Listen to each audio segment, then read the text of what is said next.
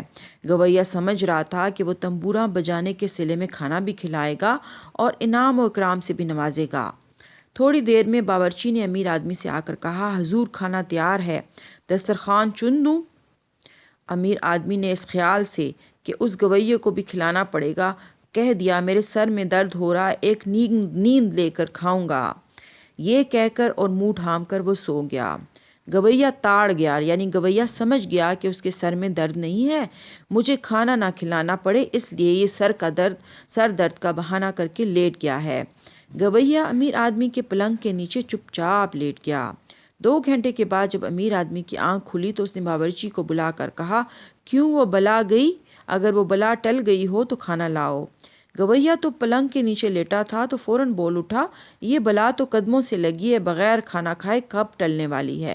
یعنی اس گویے کو امیر آدمی نے بلا کہا، تو یہ بلا تو قدموں سے لگی ہے، بغیر کھانا کھائے کب ٹلے گی، یعنی کہ یہ بلا تو ساتھ چپٹی ہوئی ہے، ساتھ چمٹی ہوئی ہے۔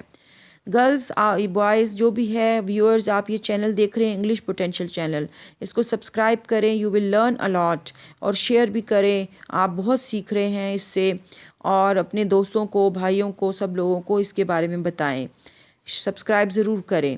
اچھا، اس کے بعد جو ہے ہم نے یہ سیکھا تھا کہ دودھ کا دودھ اور پانی کا پانی، یہ بلا تو قدموں سے لگی ہے، اور اب چوتھی جو ہے، یہاں کوئی منطقی نہیں ہے۔ منطقی کا مطلب ہوتا ہے دلیل دینے والا، ٹھیک ہے، یعنی کوئی بحث مباحثہ کرنے والا۔ یہاں کوئی بحث و مباحثہ کرنے والا نہیں ہے، کوئی دلیل دینے والا نہیں ہے، کوئی ثبوت فراہم کرنے والا نہیں ہے، یعنی سب کے سب جھوٹے اور کسی بات کو بغیر سوچے سمجھے تسلیم کرنے والے ہیں۔ اس کہاوت کو اس وقت استعمال کیا جاتا ہے جب کوئی شخص بغیر ثبوت اور بغیر تحقیق کے لوگوں کے سامنے اپنی جھوٹی بات پر زور دے۔ اس کہاوت کا تعلق ایک حکایت ہے جو اس طرح بیان کی جاتی ہے۔ حکایت: ایک مرتبہ کچھ لوگ کشتی پر سوار ہو کر دریا کی سیر کر رہے تھے۔ دل بہلانے کے لیے کسی نے کہا کوئی کہانی کہنی چاہیے۔ کشتی پر سوار ایک شخص نے کہا، میں آپ کو ایک دلچسپ کہانی سنا سکتا ہوں، مگر شرط یہ ہے کہ یہاں کوئی منطق ہی تو نہیں ہے۔ سب لوگ خاموش رہے۔ اس شخص نے اس طرح کہانی کی شروعات کی: ایک پتے اور ایک ڈھیلے میں بہت دوستی تھی۔ پتا کہتے ہیں، آپ کو پتہ ہے، لیف کو، اور ڈھیلا کہتے ہیں مٹی کے ٹکڑے کو، مٹی کے اس کو ٹکڑے کو۔ جب پانی برستا تو پتا ڈھیلے کو ڈھانپ لیتا، اور جب ہوا چلتی تو ڈھیلا پتے کو دبا لیتا۔ اتنے میں ان میں سے ایک شخص بول اٹھا کہ جب پانی اور ہوا دونوں ایک ساتھ ہوتے ہوں گے تو اس وقت ڈھیلا پتے کو دابتا ہوگا یا پتا ڈھیلے کو ڈھانپتا ہوگا۔ کہانی کہنے والے نے کہا، میں نے پہلے ہی کہا تھا یہاں کوئی منطقی تو نہیں ہے، یعنی کسی کے ساتھ کسی بات بیان کریں گے ایسے منطقی شخص تو اس میں کوئی بھی بحث مباحثہ لے کر بات کا مزہ ہی خراب کر دے گا۔ تو یہ ہم نے آج 4 پروورب سیکھے اردو کے، اردو کہاوتوں کے۔ یہ سارے ان بیک گراؤنڈ پہ بیسڈ ہیں، کہانیوں پہ بیسڈ ہیں، سالہ سال سے ہم ان کو اپنی گفتگو میں یوز کرتے ہیں، اور بات جو ہے وہ سمجھ آ جاتی ہے جب ہم ان کو یوز کرتے ہیں۔ اب انشاءاللہ یہ چینل جو ہے آپ کو سبسکرائب کرنا ہے، لائک بھی کرنا ہے، شیئر بھی، کمنٹ بھی، اور آئیڈیاز مجھے دے، اور کس ٹاپک پہ آپ دیکھنا چاہتے ہیں۔ انگلش کے ٹاپک پہ بھی بہت میں نے بنا لی ہیں، گرامر پہ، انگلش لٹریچر پہ ویڈیوز بنا لی ہیں۔ اس کے علاوہ میں نے جو ہے آپ کے جو سکلز ہیں اس کے اوپر، پرسنالٹیز ڈیولپمنٹ سکلز کے اوپر بھی ویڈیوز میں کافی حد تک بنا چکی ہوں، اور اس سے آپ بہت لرن کر رہے ہیں، مجھے مسلسل آپ کا فیڈ بیک مل رہا ہے۔ مزید آپ کن ٹاپکس کو، کن چیزوں کو سیکھنا چاہتے ہیں وہ مجھے کمنٹ باکس میں ضرور بتائیں۔ سی یو نیکسٹ ٹائم۔ اللہ حافظ۔